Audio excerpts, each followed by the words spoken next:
Perú, que hay que decirlo, pues estaba en retroceso y ahora la incertidumbre se vuelve pues a sentir. Vamos a darle la bienvenida a Omar Neira, experto en políticas precisamente de salud pública. ¿Cómo está, doctor Neira? Buenas noches, un gusto verlo.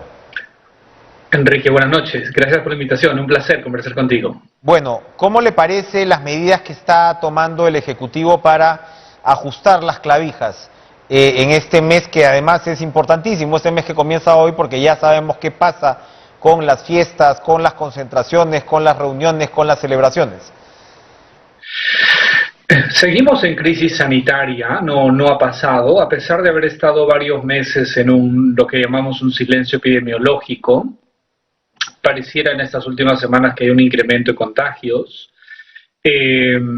Frente a ello, siempre las estrategias sanitarias deben revisarse permanentemente.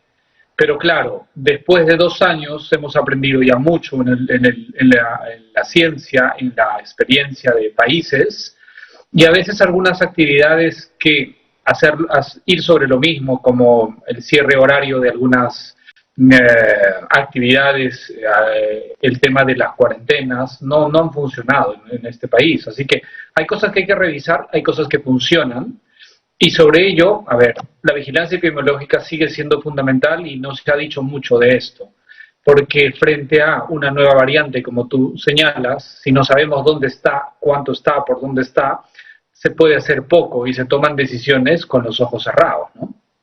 Claro. Ahora, las medidas que tienen que ver, por ejemplo, con el carnet de vacunación, ¿no? El carnet digital de vacunación, es decir, forzar, ¿no? o persuadir a la gente de manera más directa para vacunarse, que incluso incluye viajes regionales, etcétera, ¿no? El trabajo presencial, ¿no? Debe ser con trabajadores inmunizados también. Sin vacunación completa no se podrá ingresar a espacios cerrados. ¿Esa línea de medidas sí sería la correcta? Es una estrategia, la de, como tú dices, forzar, porque en términos prácticos vamos a hacer eso a quienes no desean ir. Pero hay otra estrategia. Podemos mejorar la promoción de la salud para ir a estos grupos que no quieren inmunizarse y ver qué sucede, y sobre ello trabajar en estrategias específicas. Es importante el programa de inmunización que alcance a la mayor cantidad de la población, eso es claro y evidente, y eso se ve en todo el mundo, que las personas que no han recibido las dosis adecuadas o ninguna dosis de vacunas, pues están llegando en mayor porcentaje a los hospitales y a las camas UCI. Entonces necesitamos hacer comprender a toda la sociedad que eso es fundamental. Pero de ahí creo que estamos en Perú, se ha visto en los últimos días noticias de falsificación de certificados y todo eso va a suceder en Perú. Somos un país que no tiene, digamos, una cierta institucionalidad, y eso se va a ir burlando, y finalmente se pone en más riesgo porque personas que puedan transmitir el virus no estén vacunadas, van a seguir corriendo el riesgo de infectarse y hacer enfermedad. Creo que hay mecanismos que pueden funcionar adecuadamente. Decirle a la población, la crisis no ha pasado, evita lugares de alta concentración, espacios cerrados, el uso de las mascarillas sigue siendo efectiva para Omicron, Delta, Lambda, la variante que sea, porque sabemos que después de 2 años el mecanismo de transmisión es el aerosol. Y el aerosol está presente cuando hay muchas personas en lugares, en espacios cerrados. Y sobre ahí podemos fortalecer mucha de información.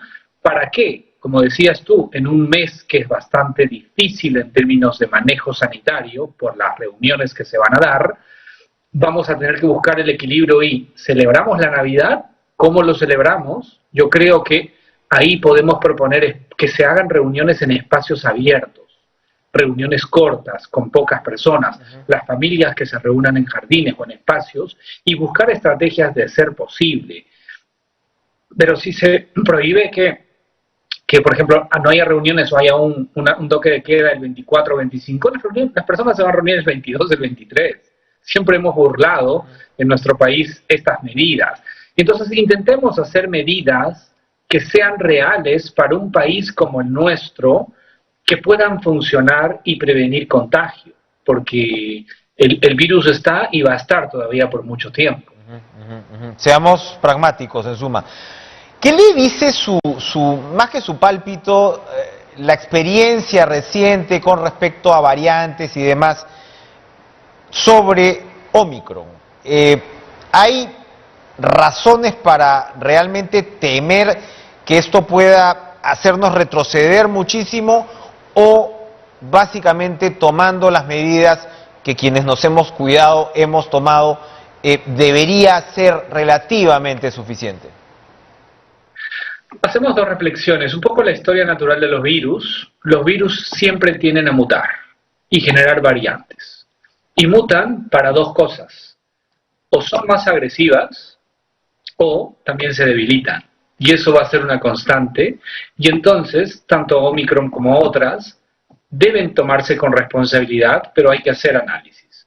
Sobre Omicron en específico, todavía no sabemos mucho. La ciencia tiene que ir verificando, hay que verificar transmisibilidad, la capacidad de contagio, y para eso se van a hacer estudios y en 2 o 3 semanas sabremos algo. Hay que ver su capacidad de letalidad, quiere decir capacidad de enfermar, y su capacidad de evasión inmunogénica, si funcionan o no frente a las vacunas, o sea, si las vacunas funcionan o no, o este virus, esta variante evade. Sabemos poco, hace pocos días se ha descubierto esta nueva variante, o sea, decodificado genéticamente, y por lo tanto, apresurar y ser alarmistas tampoco es útil, tampoco bajar las guardias, y el mensaje es cuidarnos tan igual como lo hemos hecho para otras variantes, teniendo una en el Perú, Lambda, poco estudiada, con poca información mundial, pero que algo sabemos los peruanos posiblemente fue la causante de la segunda ola y fue letal. Y entonces, bajo ese concepto y experiencia, ¿qué pediría yo? De que nos sigamos cuidando con mascarillas, evitando espacios cerrados o ventilando espacios de ser necesarios de asistir a un lugar y acudir a las vacunas y hoy a los refuerzos. Los refuerzos de vacunas siguen siendo tan útiles como la primera y segunda dosis en este momento, porque parece ser, y eso nos dice la evidencia científica, que después del 5º o 6º mes disminuye enormemente esta capacidad inmunitaria causada por la vacuna, ¿no? Como efecto de las vacunas. Por lo tanto, las dosis de refuerzo siguen siendo importantes y en el Perú se tomó una gran decisión y eso hay que aplaudirlo, que al 5º mes se inicie el refuerzo y eso creo que va a ser muy positivo. Para terminar, se ha referido usted ahorita a la variante Lambda y más hace algunos minutos a nuestras limitaciones en los estudios estos de seguimiento epidemiológico, ¿no? Hemos avanzado muy poco, en resumen, con respecto a ello, porque incluso eso se ha vinculado con la cantidad de muertes, etcétera. Es decir, nuestra data no ha sido la más completa, ¿no? Evidentemente, sí. En vacunas hemos avanzado, eso está bien, pero vigilancia epidemiológica no. Y después de 2 años creo que es un gran error. Y acá siento que el Ministerio de Salud quiere ser el único jugador importante en vigilancia. La vigilancia epidemiológica es de toda la sociedad interesada en este aspecto. Llámese la academia con las universidades, el sector privado que tiene capacidad de diagnóstico. Y en muchos países sucedió ello, que se creó red público-privada y academia que puedan hacer esta vigilancia y ahí no hemos avanzado. Por eso no sabemos cómo fue la segunda ola. Es una hipótesis la que yo digo que Lambda causó la segunda ola con la poca información que hay y ahí hay que fortalecer. Yo creo que solo las vacunas no nos sacan de esta crisis. Tiene que ser parte de una estrategia donde la vigilancia epidemiológica sigue siendo fundamental y las medidas de bioseguridad. Esos 3 aspectos nos van a llevar a una cierta normalidad por algún tiempo y veremos qué sucede en los próximos años, pero creo que todavía tenemos algún tiempo en esta crisis sanitaria. Lamentablemente. Gracias, Omar Neira.